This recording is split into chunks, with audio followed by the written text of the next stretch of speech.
estão? Esperamos que vocês estejam bem, esperamos que vocês estejam ótimos. Nós estamos aqui hoje para darmos início a um projeto muito especial.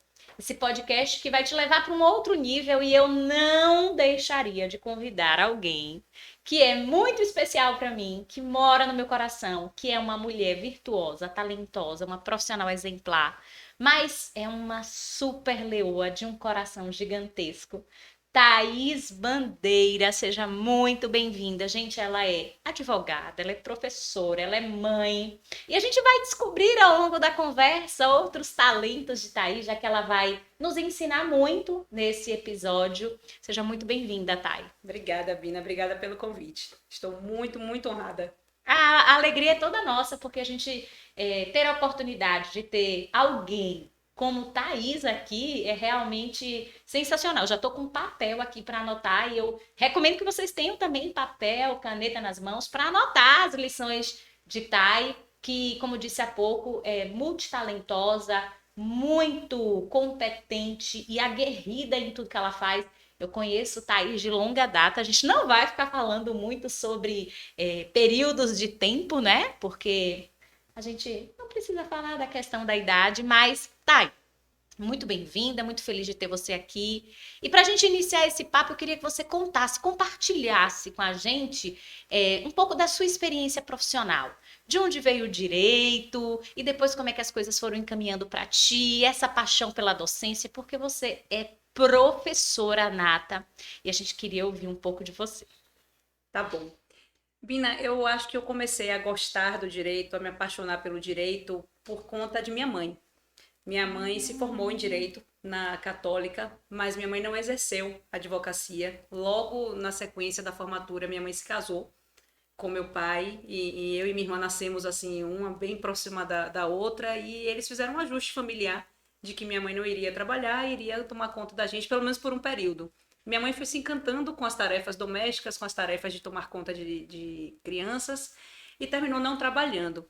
Então eu acho que eu fiquei com aquele gostinho, né, de querer terminar o sonho de minha mãe. Então comecei a pensar em direito desde a época do colégio, assim, com muita naturalidade.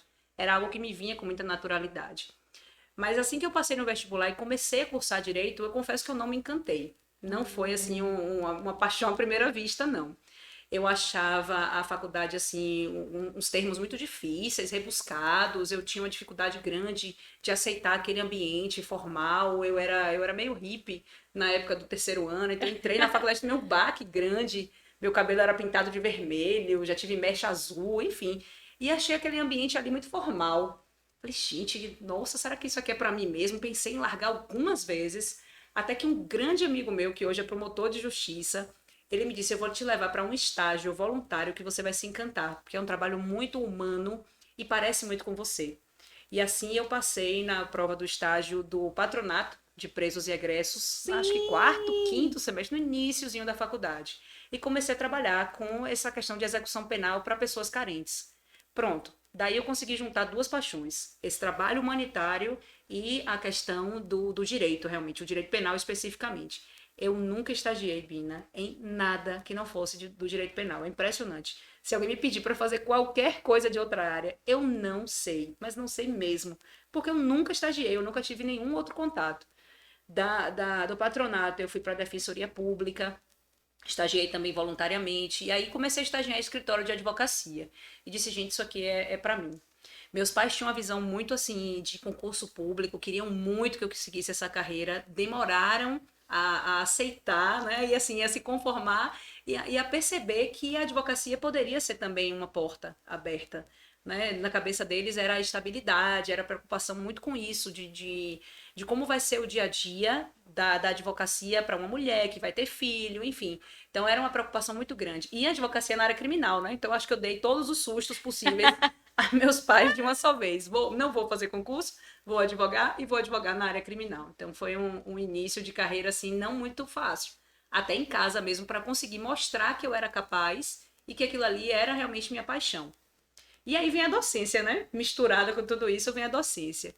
Como eu passei para o vestibular, não sei se ainda existe isso, né? No segundo semestre da UFBA, eu passei 6 meses, ou eu ia passar, né? 6 meses meio que ociosa. vindo Sim. naquele ritmo frenético de colégio, de terceiro ano, de estudar pra caramba. E aí, de repente, segundo semestre. Falei, poxa, e esses 6 meses, faço o quê? Eu já vinha de um curso de inglês de muitos anos, eu já tinha vários certificados internacionais, já tinha feito intercâmbio e tal, e aí falei, poxa, eu quero dar aula de inglês. E aí fiz um curso, um treinamento para professor, e desse treinamento de professor eu comecei a dar aula de inglês para criança pequena, depois comecei com adolescente, depois comecei com turmas de adulto, com inglês Nossa! funcional para o pessoal que era aeromoça e comissários de bordo. Então assim, eu fui pegando vários nichos de atuação na área de inglês. E essa experiência do inglês, eu acho que me fez ser não só uma professora melhor, mas uma pessoa melhor. Porque a gente percebe no olhar da pessoa quando a pessoa não está entendendo e a gente quer se fazer mais claro. Assim, o dia que a pessoa chega diferente, que a pessoa não está legal, que não dormiu bem, e a gente começa a sentir o outro, né? A ter sensibilidade em relação ao outro. E aí, quando eu termino o curso de Direito, eu já vinha dando aula de inglês esse tempo todo, surge uma oportunidade para dar aula na FTC. Falei, gente, como assim? Eu vou dar aula na FTC, eu tenho 22 anos, eu sou recém-formada. Quem vai assistir a aula de Thaís Bandeira nessas circunstâncias? Era uma turma, Bina, sábado de tarde, de prática penal. Eu falei, gente, eu não vou ter um aluno nessa sala. E por incrível que pareça, apesar de eu ser nova, pouca idade, a turma num horário não muito conveniente, os meninos se encantaram comigo e eu com eles. A gente fez uma simbiose bacana porque eles estavam muito ansiosos com a prova da OAB. E eu tinha acabado de fazer a prova da OAB. Então eu passei muito da minha experiência, o meu treinamento das peças. Eu me lembro que o processo nessa época era físico. Eu comprei umas cartolinas verdes e fiz com eles um processo. Então a gente fez uma denúncia, fez uma defesa, fizemos alegações finais, simulamos as audiências, fizemos mesmo fisicamente um processo fakezinho ali, né? Um Incrível! fakezinho, mas fizemos. Então, assim, eles saíram da matéria com uma experiência prática realmente e com, assim, um indicativo na OAB. Poxa, dá para eu fazer pelo menos penal. Assim, é uma matéria possível, é uma coisa que a professora ensinou a gente. As peças não são bicho de sete cabeças. E aí, assim, à medida que a conversa ia rolando na faculdade, né? Poxa, a aula é massa, a aula é massa, os alunos iam enchendo mais a turma. Então a gente começou realmente com não muita gente indo no sábado de tarde, e no final era difícil você ter alguém que faltava. Quando eles faltavam, até me mandavam uma mensagem: olha, não vou poder ir, constrangidos realmente por não estar na aula. E isso para mim foi assim muito gratificante. Não, realmente eu consigo fazer isso aqui, eu sei o que eu estou fazendo. Acho que ali foi aquele momento que eu finquei o pé e disse: não, agora eu vou ser professora de direito. Nossa, você falou tanta coisa magistral e que ajuda tanta gente, porque, primeiro, a gente se encontrar na nossa escolha profissional. Foi muito bacana você ter dito isso, porque algumas pessoas se veem nesse contexto, não só no direito, mas em diversas áreas. Até você chegar ao ponto, e é bacana como a gente sempre, estando aberta às oportunidades, tá? E a gente encontra pessoas que podem nos colocar no lugar certo. Às vezes, para você que está nos assistindo, é importante estar atento às pessoas que estão à sua volta. Foi aquele professor que lhe disse: eu acho que esse estágio vai funcionar para ti, que te trouxe a lógica do pertencimento ao direito. Porque, como você disse, até então você estava ali meio. Isso aconteceu comigo. Eu fiquei muito tempo, especialmente no início da minha graduação, me perguntando: nossa, é muito tecnicismo. Eu sempre gostei de estudar, eu sempre fui muito estudiosa. Eu fui concebida para dar o resultado, né, como primogênita para os meus pais. Mas eu ficava, nossa, e envolta naquele contexto até estagiar na Defensoria Pública. Foi quando eu disse: uau, esse servir faz sentido. Trazer a esperança para essas pessoas, trazer para elas o sorriso, muitas vezes em situações tão difíceis que nos fazem ressignificar tanto. E aí depois veio a docência e a gente se encontrou lá nessa mistura na FTC. Foi muito bacana. E Thay, você hoje, além de uma advogada que é referenciada, gente, sigam Thaís, depois ela vai passar as redes dela. É uma professora de mão cheia, você já assumiu cargos de gestão e tem muitas tarefas. Fala para nós como é lidar com essa base profissional e também lidar com a sua maternidade, lidar com os múltiplos papéis. Você é uma filha super presente. Fala pra gente, como é que Thaís lida com tudo isso? Como é que isso funciona para você?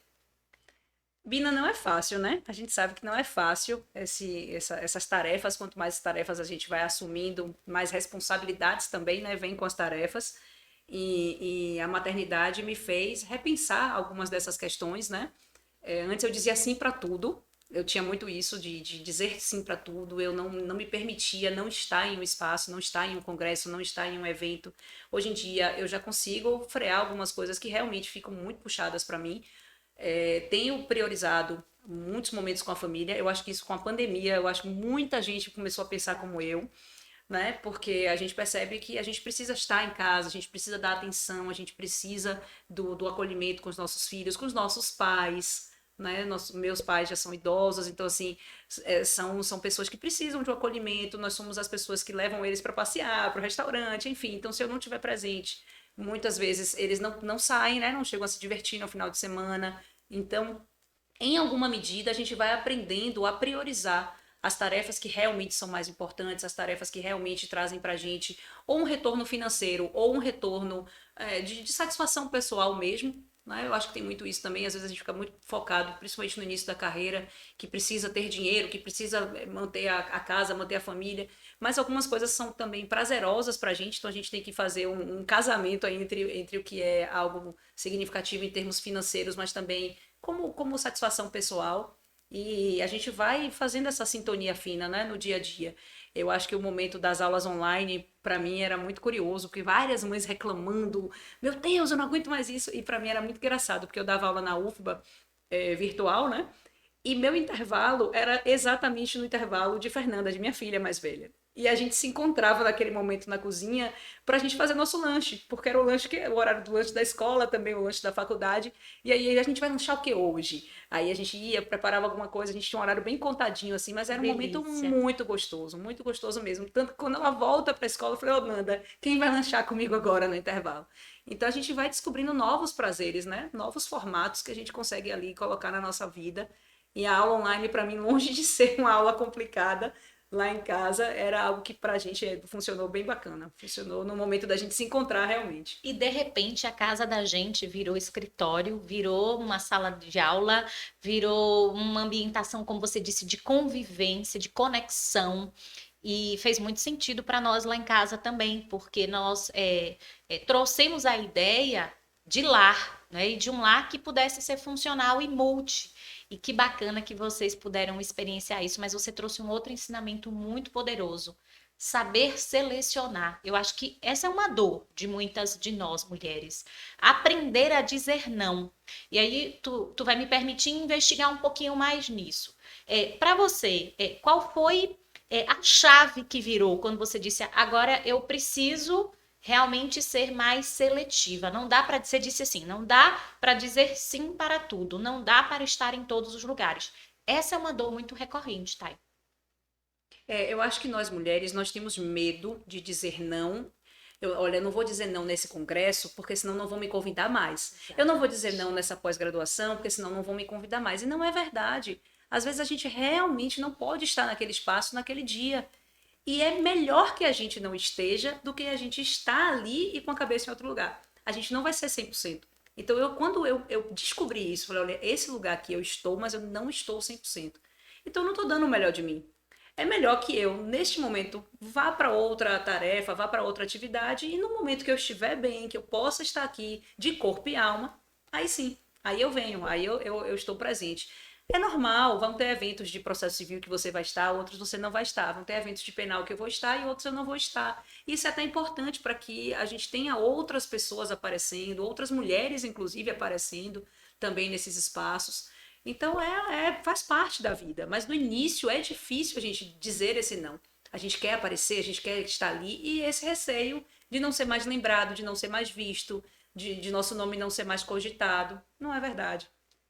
Todo sentido, e é libertador, porque a Sim. gente passa a se treinar a ter uma autonomia de decisões. E a gente precisa parar para pensar que a gente está decidindo o tempo inteiro. Do momento que a gente acorda ao momento que a gente vai dormir, das pequenas às grandes escolhas, a gente precisa treinar a habilidade da decisão. E eu costumo dizer isso na mentoria: a gente precisa decidir também por nós, pelos nossos, por quem a gente ama. Porque se nós, de repente, entrarmos num circuito, como você comentou, e foi muito poderoso para nós, a gente se vê refém às vezes de uma estrutura profissional. E nessa estrutura profissional, naquele contexto, você não está mais exercendo estado de presença. Como você disse, Thaís não está mais ali, a sua cabeça está longe. E talvez você não esteja conectada com aquilo que está fazendo sentido para você naquele momento. Muito bacana, tá? É um movimento de amadurecimento, né? Para mim, um dia assim, bem emblemático foi uma aula de pós-graduação fora. E os horários de voo, eles chegavam aqui em Salvador no exato momento em que minha filha estava entrando no palco para se apresentar no balé. Nossa. Se eu voasse do aeroporto até o teatro, era possível que eu chegasse, mas eu não ia estar presente no momento que ela estava se vestindo, fazendo o coque, fazendo a maquiagem. E nesse dia eu disse não. Arrepiei aqui. E nesse dia eu disse não, Bina, assim, eu acho que esse dia para mim, e eu justifiquei, sabe? Eu não inventei nenhuma desculpa, não. Porque eu acho que mulheres também têm medo disso, de dizer, olha, hoje eu não posso porque meu filho vai fazer alguma coisa que é muito importante, ou meus pais vão fazer alguma coisa muito importante. Ah, não, eu tenho outro compromisso, eu tenho outra aula. Não, eu falei muito verdade. Eu falei, olha, eu não posso. Minha filha vai fazer uma apresentação de balé. O horário do voo não está casando com o horário da apresentação dela, infelizmente eu não posso. E aí é engraçado, porque eu, com muito receio de dizer não, achando que eles não iam mais me convidar, a coordenação fez um ajuste de datas, conseguiu remanejar a data e uns 2 meses depois eu consegui dar minha aula. Num momento mais tranquilo, meu marido conseguiu ir comigo nesse final de semana. Foi um fim de semana maravilhoso, porque foi uma aula longe, então assim, a gente aproveitou o final de semana, conhecemos outro lugar. Foi fantástico. Então, assim, talvez se eu tivesse ido naquele final de semana da apresentação de Fernanda, eu não ia estar 100%, os alunos não iam gostar da aula, não sei, enfim. Mas eu disse não. Eu falei, olha, não dá, não tenho condição, e assim, eu quero estar com minha filha, eu realmente quero participar desse momento. E foi uma escolha. E é muito bacana porque flui depois. Muitas vezes a gente fica travando os movimentos na nossa vida. Depois acontece, e você também foi muito precisa quando você disse, eu fui sincera, porque ainda tem esse tabu na ótica profissional. É como se nós precisássemos sempre trazer, eu não sei se você percebe isso, uma blindagem de algum contexto que também deve parecer profissional, como se nós também não fôssemos mulheres humanas, mães, filhas. Isso aconteceu comigo o ano passado na formatura do ABC do Henrique, do Caçula.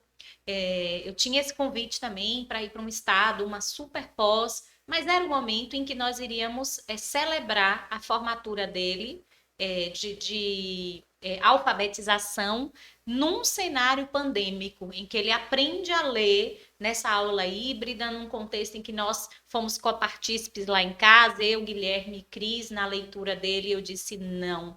Mas é aquele não que você traz com a clareza da percepção das nossas prioridades, porque nem tudo envolve também apenas a ótica profissional. E a gente não consegue muitas vezes abundar. Você foi clara quando você disse os alunos talvez não fossem gostar. Porque se a gente não está ali naquele estado de presença e a gente não consegue se entregar a esse projeto, as coisas não fluem. Mas depois a coisa vai se encaminhando e acontece, né? Com certeza. Agora, Thay, me diz uma coisa. Você convive com muita gente. Já passaram muitas pessoas pelas suas mãos.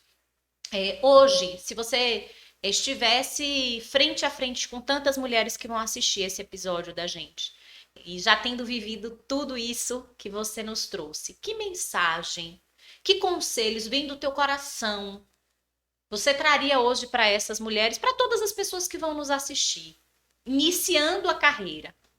Primeiro, tenha certeza dessa carreira. Né? Porque eu acho que o curso de direito, às vezes, é um sonho dos nossos pais, é um sonho dos nossos avós, da nossa família, mas não é um sonho nosso. Então, a gente precisa sonhar esse sonho.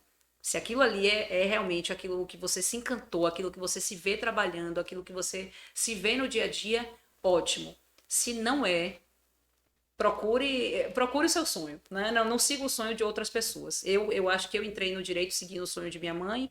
Num dado momento eu falei, meu Deus do céu, será que eu tô fazendo o que é melhor para mim mesma ou se eu tô fazendo isso por minha mãe? E aí de repente me encontrei. Não, tudo bem, tô no lugar certo. Então a partir daquele momento ali, aquilo ali foi o meu sonho também.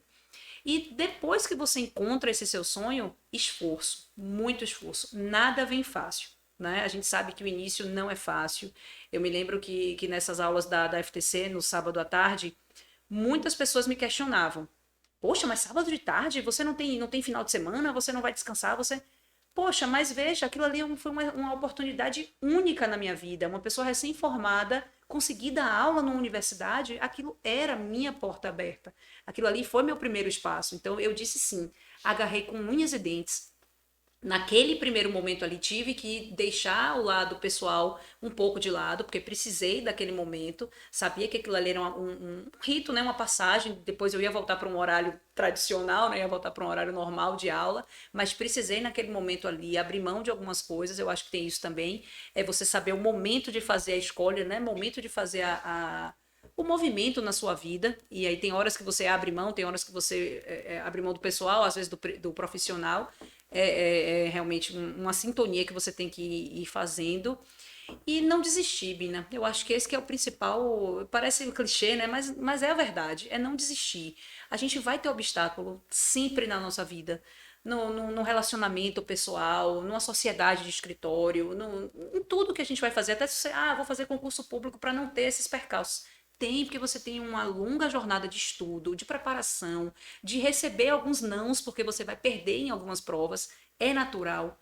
E aí, se você desiste nesses obstáculos, onde você vai chegar, né? Qual vai ser qual é a graça da vida no final das contas? Então, seja qual for a carreira, abrace. Abrace aquilo ali, mergulhe de cabeça. Eu acho que esse é o pensamento. Dá para conciliar com maternidade, dá para conciliar com família, dá. Não é fácil. Eu me lembro na época do doutorado, aí uma outra experiência também, assim, de ter que conciliar.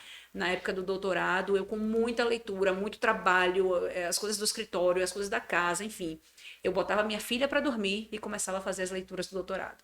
Então, assim, eu me pegava, às vezes, dormindo na bancada, estudando em casa e cochilando na bancada, mas eu tinha que fazer. Aquilo ali era um esforço por mim, pela minha formação profissional. E depois que a gente olha, né, você brincando, não quero falar da idade. Quando a gente olha 40 anos para trás, parece que foi fácil, mas não é, não é. Eu acho que eu fico brincando dizendo que eu cheguei numa idade que eu não tenho problema de dizer a minha idade, pelo contrário.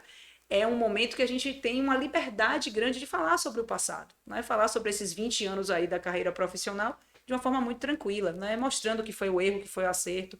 Eu me espelhava muito em pessoas no sentido negativo, de olhar para professores e dizer, poxa, eu não quero ser essa professora. Olhava para advogados e dizer, eu não quero ser não quero esse tipo de advocacia, sobretudo na área criminal, né? A gente tem tantos maus exemplos. Cases, né? Isso, tem bons exemplos, claro, tem professores assim fascinantes que são realmente uma referência, mas também tem casos ruins que a gente olha e diz, poxa, eu quero trilhar um caminho completamente oposto.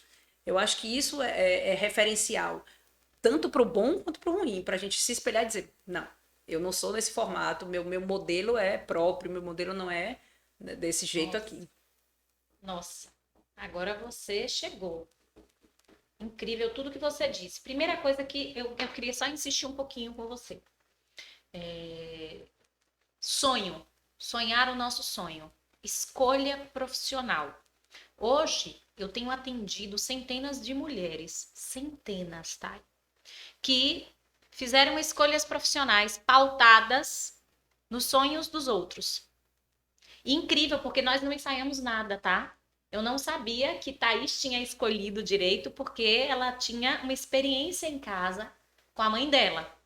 E foi muito providencial que nesse caminho as coisas se afinaram para você, como você disse. Foi um ajuste fino, mas algumas pessoas hoje, isso é muito sério, têm a vida completamente travada porque olham para a sua escolha profissional, isso não apenas no direito, mas potencialmente no direito, na minha experiência de jornada, e dizem, eu não me encontro aqui, eu não me vejo aqui.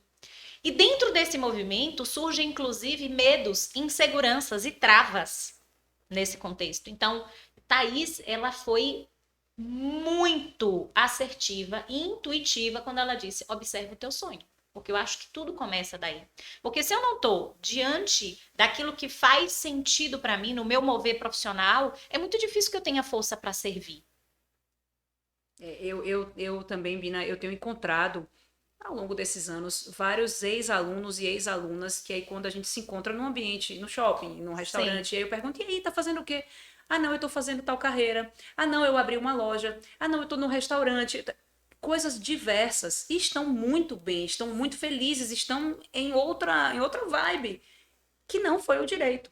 Começaram de uma forma e tiveram a coragem, porque eu acho que isso é um ato Coragem. também de coragem, né? De você já estar num caminho ali que parece ser mais fácil terminar a graduação e dizer, não, olha, não quero, quero voltar, quero fazer outra coisa. Eu já tive alunos de passarem na UFBA em Direito e deixarem tudo para ir fazer um curso, por exemplo, como gastronomia, Sim. né? Então, assim, é hoje uma pessoa que tem um restaurante em Salvador muito bom, conceituado, enfim, e está extremamente feliz, está extremamente satisfeito com a escolha que fez. Então, você precisa realmente entender o que é melhor para você. Eu vou contar uma história rapidinha, Conta, a gente está aqui para te ouvir. que eu acho que foi assim uma coisa muito importante em minha vida. Eu fui aluna do professor Fernando Santana Sim. na graduação em Direito. Hoje ele é aposentado, procurador também aposentado, advogado, enfim, várias atividades também, todas como referência. E uma das minhas primeiras sustentações orais que eu fui fazer em Brasília, nervosíssima, o Eita! Fernando me disse, fique tranquila, eu vou também.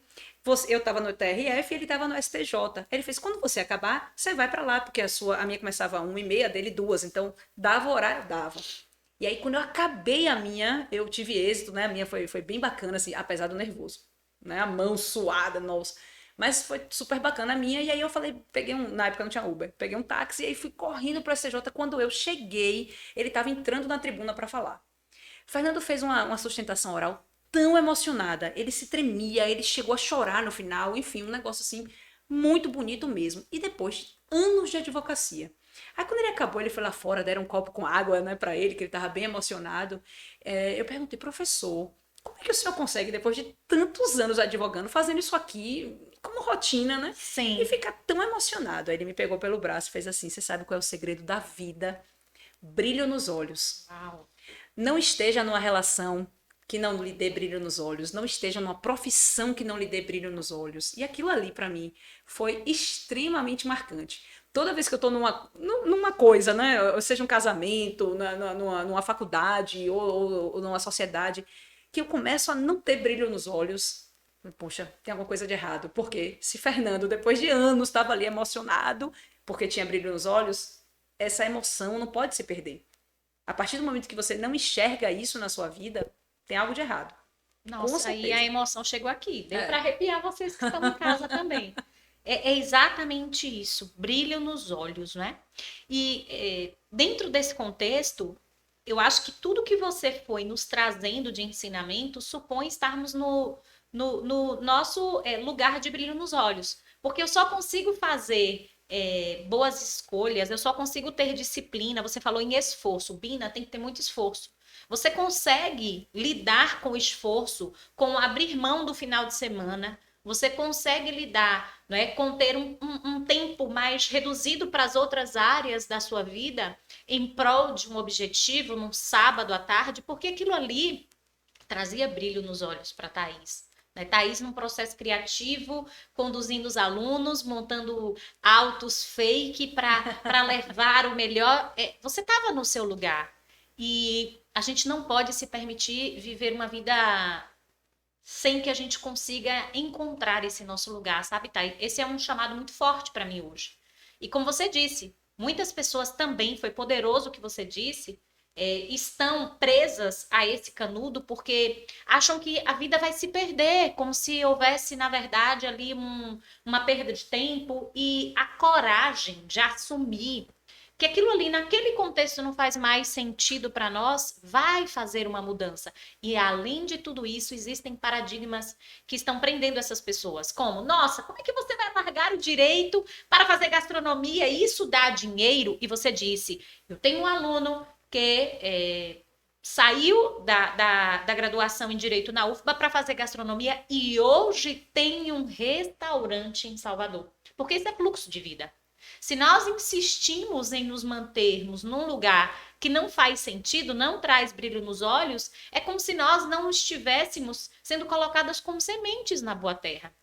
É como se nós fôssemos boas sementes, mas a gente está entre os espinhos, a gente está sobre a rocha. Então, eu acho que a gente chegou assim um ponto alto, porque muita gente vai se beneficiar com essa sua referência. Engraçado que eu não sei como é que você sente. Talvez você tenha saído da tua sustentação, tenha ido tomar esse táxi para ver seu mestre, e ali, inclusive, ele te passou uma mensagem que te guiou para sempre, né? Como é que você sente Eu isso? fiz uma postagem à época no Facebook da Sim. foto dele. Quando eu cheguei, eu tirei logo uma foto dele, né? E aí eu fiz essa postagem. Se eu Aham. acho que se eu for lá resgatar, sei Você lá, não sei acha? nem quanto tempo Aham. tem isso, mais de 10 anos, eu acho essa postagem, porque aquilo foi algo muito marcante para mim. E Bina, a gente está falando de pessoas que mudam de carreira, mas às vezes dentro do próprio direito, Sim. existem pessoas que fazem movimentos. Eu tenho ex-alunos, por exemplo, que estavam bem assim, dentro de um contexto economicamente estável, num concurso público X, e de me ligar e dizer, professora, eu agora vou deixar porque eu quero advogar. E aí você Isso. diz, meu Deus, como assim? A pessoa vai deixar a estabilidade? Mas se a pessoa está sentindo que aquele movimento é o movimento importante a ser feito naquele momento da vida, ou que passou em um concurso que parecia ser assim, muito interessante, e de repente, olha, não é o que eu quero, eu vou deixar, vou começar a estudar de novo, vou fazer outro. Eu tenho colegas que estavam na Defensoria Pública, migraram para o Ministério Público, ou vice-versa. Eu tenho também ao contrário, do Ministério Público, diz, poxa, eu não quero ficar nesse papel acusatório aqui, Uhum. eu quero ser da Defensoria, eu tenho outro perfil. E esse movimento é cíclico realmente na vida. A gente Isso. precisa entender esses fechamentos de ciclo ou do ciclo que realmente continua, que se perpetua. Tem coisas que são interessantíssimas da vida que vão perdurar e outras não. Aquele Sim. movimento ali se encerrou e a gente só tem que reconhecer. Bom, daqui para frente vamos procurar outro movimento. Eu sinto isso também com as minhas sociedades. Eu fiz sociedade com pessoas que eu amo, que são meus amigos até hoje, mas que naquele contexto de sócio já não dava mais certo Sim. e a gente separa, cria escritórios distintos e vamos procurando realmente o que é melhor para cada um, o fluxo de vida de cada um. É exatamente isso, porque a vida é movimento. Isso. E a gente muitas vezes quer resistir a esse movimento. As pessoas, elas passam a ter escolhas, prioridades, formas de lidar com a sua vida, inclusive sua vida profissional. E tá tudo bem. E dá para a gente olhar esses contextos todos e observarmos o que faz sentido para nós. Outra coisa poderosa que você falou, principalmente para quem vai nos assistir, que está dentro do direito, às vezes, isso também tem acontecido muito nos meus processos de mentoria de carreira. Não é você sair do direito, que na verdade o direito nunca sai da gente, né? Faz parte, tudo que a gente viveu, mas não partir para uma escolha em que a área seja diferente. Às vezes não é o caso de quem vai nos assistir. É um ajuste fino, como você disse. O sujeito ele não tem um perfil bélico, então para ele o contencioso gera um desgaste de energia muito grande. Eu ouço isso demais. É pesado para mim, eu não consigo lidar. Mas o sujeito vai estudar mediação, ele vai estudar práticas conciliatórias, ele vai lidar com uma rotina em que ele consegue lidar com um diálogo, ele não precisa estar nesse contexto, ele diz, agora eu encontrei o meu lugar. É muito mais encontrarmos o nosso lugar, né? A nossa voz de fala, porque eu não sei, eu queria te ouvir sobre isso. Como servir se eu não consigo estar cheia de mim? Essa é uma grande pergunta, né? Assim, dentro das habilidades que cada um tem perfil diferente, né? A gente percebe isso na convivência. O trabalho em equipe traz muito isso pra gente no escritório. Tem gente que tem um perfil muito de sentar, de escrever, de ficar ali interno, de ser aquele advogado interno realmente do escritório. Tem outros que ficam parecendo um siri na lata se não tem uma diligência para fazer na rua. É Então, assim, verdade. é de cada um, esse movimento é muito pessoal. Tem gente que gosta das duas coisas, né? Tem horas que tá mais quietinho, tem horas que tá mais de diligência. E a gente vai se moldando de acordo com isso, que a gente vai percebendo em nós mesmos, né? Eu ficava brincando dos 40 anos. É bom a gente estar mais velhinho, né? Porque a gente consegue perceber isso em nós mesmos. Sim. A gente consegue perceber esses movimentos, né? Olha, essa semana eu tô tão cansada, eu quero ficar mais interno no escritório. Marca as reuniões para a semana que vem, vamos tentar ajustar aqui a agenda para a gente não sobrecarregar um dia. Hoje ficou puxado, ou então hoje tem algum evento na escola dos meninos, vamos tentar jogar isso para amanhã. Não tem problema nenhum da gente fazer isso, da gente se respeitar, respeitar nosso tempo. Eu acho que as pessoas têm medo de dizer isso na vida profissional. Hoje eu estou cansado, hoje eu não quero fazer uma reunião. Veja se esse cliente pode ser atendido amanhã. Se é uma situação de muita urgência, tudo bem, mas se é uma situação que a gente pode atender amanhã e hoje eu não estou bem, por que eu vou fazer isso? Por que eu vou contra a minha natureza, vou contra esse movimento que o meu corpo está pedindo aqui, para que tenha um descanso, para que tenha. Às vezes não é nenhum descanso, mas assim, não é uma reunião.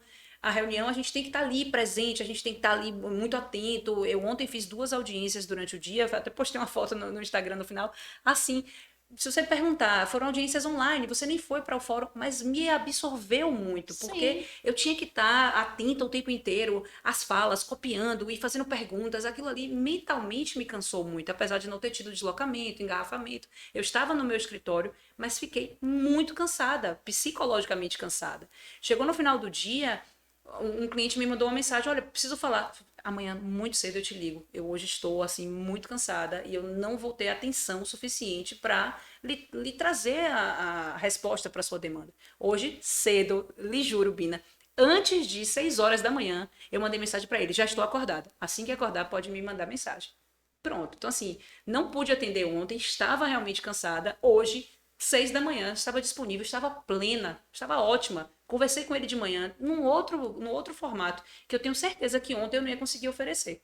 Uma perfeito. noite de sono, sabe o que você precisa? Perfeito, Uma noite de perfeito. sono. E nos respeitarmos Isso, os nossos isso. limites, estarmos atentas ao que o nosso corpo nos traz. É exatamente o que você disse. Há É, dias em que está tudo bem, você está mais recolhida, você está numa atividade mais introspectiva. Há outros dias, como você disse, em que você passou por duas dinâmicas de audiência, em que você precisa lidar com uma atenção direcionada, um movimento. A palavra certa é essa, um movimento diferente para você se colocar naquele contexto com maestria profissional. Eu acho que isso faz muito sentido. A gente às vezes força a barra, a gente é. quer forçar a barra e lidar com situações que muitas vezes nos trazem desgastes, rompem relações, a gente não consegue lidar bem com o cliente como ele merecia, porque a ansiedade, que é um estado natural humano, ela precisa ter um mínimo de carinho e atenção para que ela realmente não nos coloque em situações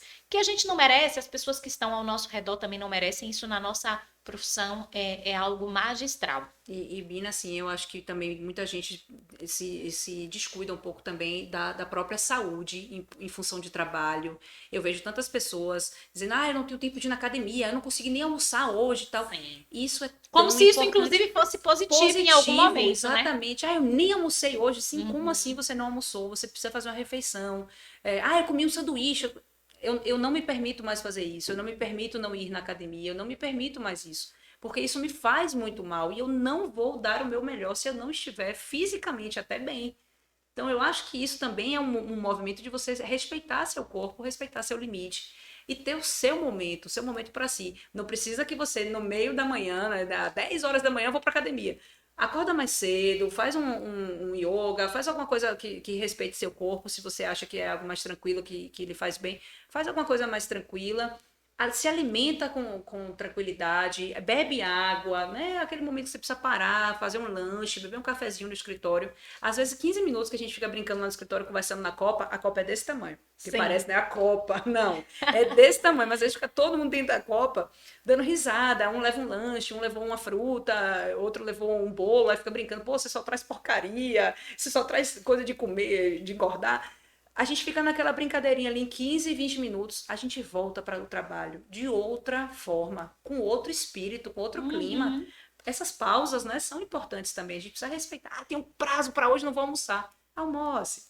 Dá tempo, você consegue tirar 15 minutos, 20 minutos, comer, fazer sua refeição com tranquilidade, beber sua aguinha, tomar um chazinho. Dá tempo, dá tempo. Eu tenho dito que nós temos dois grandes ativos hoje, né? Ativos mesmo: tempo e energia. O dinheiro é sensacional, super importante. A gente perde, mas a gente consegue recuperar, né? Quando a gente aprende ali a lógica da prosperidade, a gente tem força de trabalho, a gente tem boas conexões, a gente está dentro do nosso lugar de sonho, mas tempo e energia são ativos poderosíssimos. E a gente tem simplesmente deixado o nosso tempo de lado, ou a gente não consegue lidar com o protagonismo em relação a esse tempo. E isso me preocupa, porque, como você disse, algumas pessoas, inclusive, trazem essa ótica como se fosse uma hiperprodutividade, não almoçar, não ter um tempo para tomar um café, para dar uma risada no escritório, mesmo que vocês estejam diante de uma dinâmica de um prazo, como você disse, são 15 minutos bem geridos em que você recarrega Você reconecta, você alinha e você volta com muito mais estado de presença, foco e disciplina para lidar. É claro que, como você disse, não é para a gente de repente dizer, ah, não, agora 10 horas eu malho. Então, né, as meninas disseram que assim vai funcionar. A gente precisa ter a lógica, Claro. né, do bom senso, do equilíbrio e a energia também. Porque se a gente não tiver, e você foi também muito sábio, né, esse cuidado com a nossa dinâmica energética, a gente não se reabastece. Ontem eu fiz 2 audiências. Quando eu terminei, até postei uma foto, estava assim, esgotada, né? Aquilo me tomou muito. A gente precisa começar a pensar sobre isso. O que te tomou muito e como é que você reabastece? Aí você disse, uma boa noite de sono e eu hoje acordei plena. E assim é. Mas se de repente você tivesse nesse movimento e não se ouvisse, você iria falar com o cliente, haveria muitas vezes um desgaste. A partir dali você iria forçar mais alguma coisa, você iria dormir mal. Hoje talvez você não estivesse em meio a uma disposição que é necessária para que você possa seguir adiante. Então, você falou tanta coisa linda, assim, você foi trazendo tantas referências. Eu queria só pontuar uma última coisa para te fazer, a penúltima pergunta. Em algum momento da nossa vida, eu passei muito por isso, você falou, a gente vai precisar abrir mão de algumas coisas. A gente vai amadurecendo, a gente vai ganhando solidificação profissional, que também se dá com o tempo. Eu vejo muitas pessoas ansiosas, né? Às vezes se comparando com a gente que tem 20 anos de carreira e a gente está ali nos 6 primeiros meses. E a escolha desafiadora no início da carreira, às vezes é o que vai mudar o jogo. Então, eu queria só que você pontuasse mais um pouquinho sobre isso, porque você disse, olha, lá no início, aos 22 anos, surge para mim a oportunidade de ministrar uma disciplina sábado à tarde. E, apesar de saber que era sábado à tarde, naquele contexto, eu sabia que depois eu ia me ajustar. Eu não sei se você está entendendo a minha divagação. Sim. Algumas pessoas hoje, elas já querem, como se diz, sentar Ficar à na janela. janela. Eu só vou... E as pessoas me procuram. Ah, me chamaram, eu quero muito ser professora. Ah, professora, mas me chamaram para dar uma aula sábado de manhã. Ou, nossa, me chamaram para dar aula de prática penal. Eu quero ser professora de penal. Mas surgiu a oportunidade em prática penal. Por muito tempo, eu comecei corrigindo normas da ABNT. Então, foi oportunidade. Mas foi ter corrigido, Thay, as normas da ABNT para o professor Guilherme Bellintani, que me levaram a ser consagrada professora do Juspódio. Mas eu poderia ter dito, norma da ABNT? Não, eu. Eu era monitora, eu corrigia as peças de penal. Você lembra? Sim. Mas fala aí sobre que conselho você daria para essas pessoas nesse contexto? Entende? É um caminho, né? Você tem que olhar assim e trilhar. Trilhar, se permitir trilhar. Não quer dizer que você tem que ir até o final se em dado momento você disser, poxa, não foi a oportunidade que eu achei que ia ser. Mas você tem que se permitir entrar Boa. nessa porta. Né? Se você não se permite, a porta se fecha. Eu acho que minha vida foi muito isso. Eu entrei no patronato, do patronato eu fui para a defensoria. Um dia eu estava fazendo uma diligência da defensoria. Olha que loucura, no hospital de custódia, Sim. né, para pessoas que têm doenças mentais e praticaram fatos típicos. Eu estava no hospital de custódia, encontrei um professor que me arranjou um estágio no escritório. Então, assim, as coisas iam se conectando de alguma forma. Que se eu dissesse, ah, não, não vou não, esse estágio voluntário na defensoria, não vou ganhar nada, vou gastar dinheiro. Eu não estaria ali naquele momento, eu não teria estagiado no escritório, não teria me encantado pela advocacia. Então a gente vai se permitindo essa oportunidade na aula. Era sábado à tarde. Poxa, é sacrificante? É sacrificante, mas eu estou dentro de um centro universitário. Sim. Aquilo ali é um primeiro passo. No Juspódio, você quer ficar corrigindo as peças de penal? Eram caminhões de peças. Tinha alunos que faziam um monte de coisa. E tinha uns que não faziam nada, mas tinha uns que faziam muitas. Então, assim, eu tinha que ficar corrigindo. E tinha prazo de entrega. Mas eu estava com o pé dentro do maior centro de ensino ali para concurso público. Então, sim, aquilo para mim foi uma oportunidade boa. Tive outras oportunidades que eu comecei e disse, não tá legal, vou sair. Outras universidades que eu comecei a dar aula e disse, olha, isso aqui não se adequa ao meu perfil, vou sair. Às vezes, inclusive, a gente abre mão, né, de um salário naquela faculdade ou em determinado cursinho porque aquilo ali já não faz mais parte do seu contexto. Olha, isso aqui não está mais bacana, o tipo de aula que eu estou dando não está satisfatório, enfim, estão me colocando numa matéria e não estão me dando mais espaços e agora eu quero sair. Normal. Mas a gente vai ter que abrir a porta, entrar por aquela porta para saber esse ambiente é um ambiente em que eu pertenço ou que eu não pertenço. Então não adianta a gente fechar todas as portas e ficar esperando que a melhor das portas se abra na nossa frente, porque isso não vai acontecer. A gente vai abrindo uma, fechando, abrindo outra, fechando, olhando realmente onde é que a gente se encaixa. E às vezes aquela porta que a gente, não sei, é um caminho maravilhoso e que a gente tem ali grandes oportunidades profissionais de conhecer outras pessoas, de outras portas irem se abrindo, se permitir. Né? Experimentar, né? Nesse primeiro momento é se permitir até que você tenha condição e caminho, e bagagem, e maturidade. Maturidade não é só de idade, não. Profissional mesmo, para você dizer isso eu quero, isso eu não quero, isso eu posso, isso eu não posso. Mas isso demora, é isso que a gente está brincando, né? São 20 anos nessa brincadeira aí, 18 para ser mais precisa, de formatura. Hoje eu consigo dizer sim, não, saber discernir. No início era sim para tudo, outras eu ia dizendo não no meio do caminho, Sim. né? Mas a gente vai se permitindo. É muito isso. E a palavra experimentar, experimentem. Não aguardem sempre aquela experiência ideal, aquela condição ideal, porque a gente vai construindo ela no caminho. Outra coisa sensacional. Abriu a porta, sentiu que não é para você? Tá tudo bem. Recuar, abrir mão, fazer novas escolhas, novas seleções, sensacional, tá? É um castelinho de carta, né? De carta de baralho. Você vai construindo, tem horas que ele tá enorme, mas ele pode cair. Você começa de novo. Sim. Arruma tudo de novo, bota tudo em pé novamente. É isso aí, a vida é isso aí, pra tudo, pra tudo. A gente às vezes tá eu me lembro bem assim, quando eu tava me mudando. Aí minha mãe dizia, mas você tá num apartamento tão bom, tão perto de mim. O argumento dela era esse, tão o perto apego de mim. da mãe, né? E como é que você vai se mudar? Já pensou fazer mudança? Aquela coisa, né? Já, minha mãe, já pensei. E não é fácil. Não é fácil, vai ter que encaixotar tudo, depois desencaixotar tudo. Mas é necessário. Naquele momento ali, para mim, era uma mudança necessária. Eu queria estar num outro ambiente, eu queria estar num ambiente maior, eu queria ter cachorro, não queria no apartamento. Enfim, momentos de vida, né? Sim. E você tem que ousar experimentar. Muito bom. Tá, e o que é sucesso para você? Ai, que difícil. Bina, sucesso para mim é acordar antes das 6 da manhã, pensar no meu trabalho e dizer, poxa, que bom que eu vou para o meu trabalho.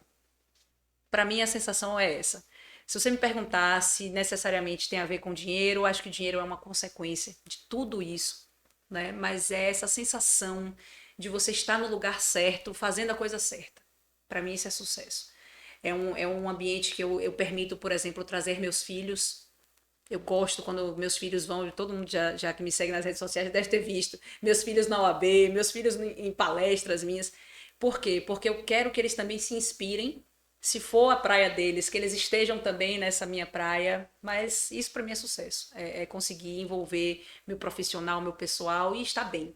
Estar acordando hoje e mandar mensagem para o cliente. Tô bem, posso falar agora. Muito bom, muito bom.